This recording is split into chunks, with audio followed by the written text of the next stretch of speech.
Hi guys! So ito yung mga books na nabasa ko this 2025. So na-complete ko na yung reading challenge ko. 21 books actually, pero yung last one currently reading. And I'm gonna share if it's worth your time or not. So, ang first book na nabasa ko is yung kay Sylvia Day na Bared to You series. This is like 50 Shades, pero much better. This book naman, nakuha ko sa National Bookstore and mahilig kasi ako sa mga movies na old and favorite actor ko si Clark Gable tsaka si Loretta Young. So, gusto ko silang dalawa. Just for the Summer kay Abby Jimenez. Love this book so much. Not Quite Dead Yet. Read that. Ang ganda niyan. So, tatlo yung Freedom McFadden books na nabasa ko this year. So, yung first book is The Tenant. Read this. It's gonna be a movie. I recommend. Naalala ko na gusto ko tong Never Lie. Doon sa tatlo, ito yung pinaka-the best. Maganda rin tong The Inmate, guys. Basahin nyo rin siya.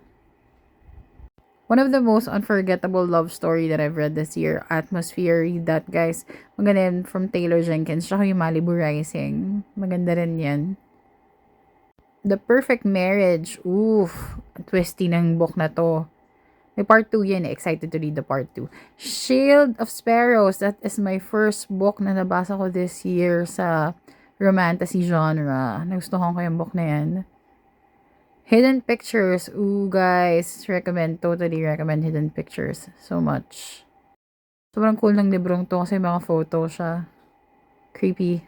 Love it. The Great Big Beautiful Life. Okay lang. Not so much recommended. Okay lang. This book is cute. The Very Secret Society of Irregular Witches.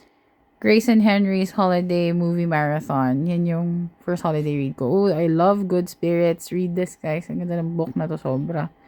And my favorite na romance this year. First Time Caller, B.K. Borison.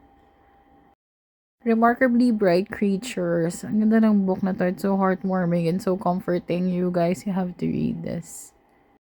The Wrong Bride. Grabe kumulo-dugo ko sa librong to. You have to read this, guys. Kung mahilig kayo sa mga billionaire love story, grabe. Read this book. The Wrong Bride.